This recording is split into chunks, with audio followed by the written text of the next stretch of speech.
Hi, I'm Anjali Patak and I'm going to be making a simple chicken biryani. Now biryani is the pride of any Indian housewife, but I'm going to show you how to make it super easy because there are ways to make it more difficult. But the first thing we need to do, really important, is to wash our rice. So we're just washing in several changes of water, making sure we get rid of all the starch, and you can see here that all the water is turning really milky. We want to get rid of all of that because that is what's going to make your rice stick. I've got plenty of water in there. I'm just going to leave that to soak for about 20 minutes, 25 minutes.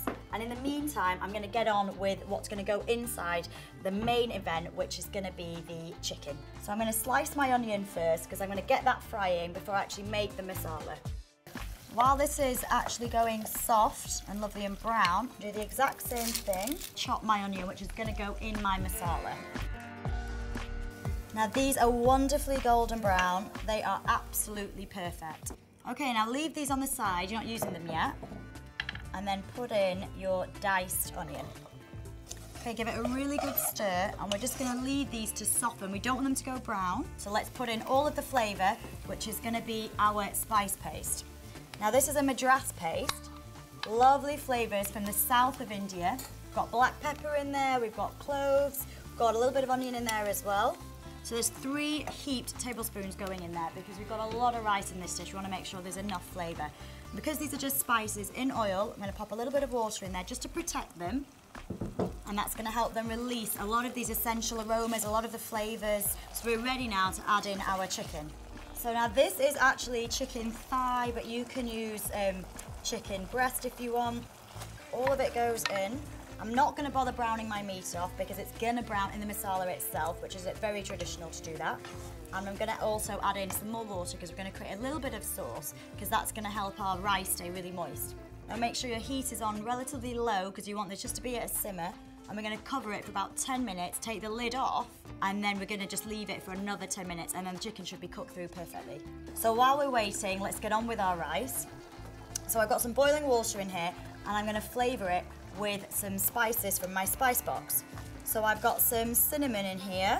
I'm going to put in some green cardamom. Now green cardamom is one of my favourite spices. Put a few of those in and they're going to really open up in the rice and make it very fragrant. And I'll also be popping in some bay leaves as well. A little bit of extra flavour. And I'm going to be putting in saffron. Pinch it as it goes in, just start releasing some of those flavours. And you're going to see it's going to turn the rice lovely and yellow. And this rice, because I soaked it, is only going to take about 5 minutes. Give it a stir, and then I'm going to season it. I want all that salt to dissolve, and then I'm going to put in a little bit of oil. I keep talking about how sticky rice can be, but if you get a good quality rice, you should be fine, but this is just going to make sure that nothing sticks to my pan. It smells amazing. They say when you cook with basmati over other long grain rices, you can smell the foothills of the Himalayas, and they're totally true. Okay, the rice is done. I'm just draining it off here. Now you can see my sauce has really thickened. My oil is separated at the top, which means that all my spices have really blended well. Okay, let's layer up our biryani. And in between my layers, I'm gonna put in a little bit of coriander and also some of these wonderful crispy fried onions. And you're gonna see that has a lovely texture each time you go through, every bite you get.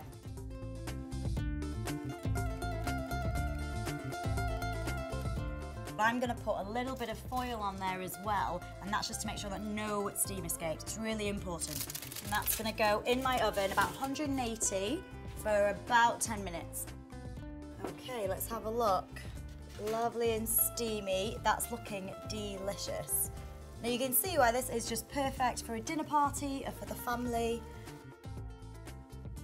That's my simple chicken biryani served with a classic cucumber and mint raita.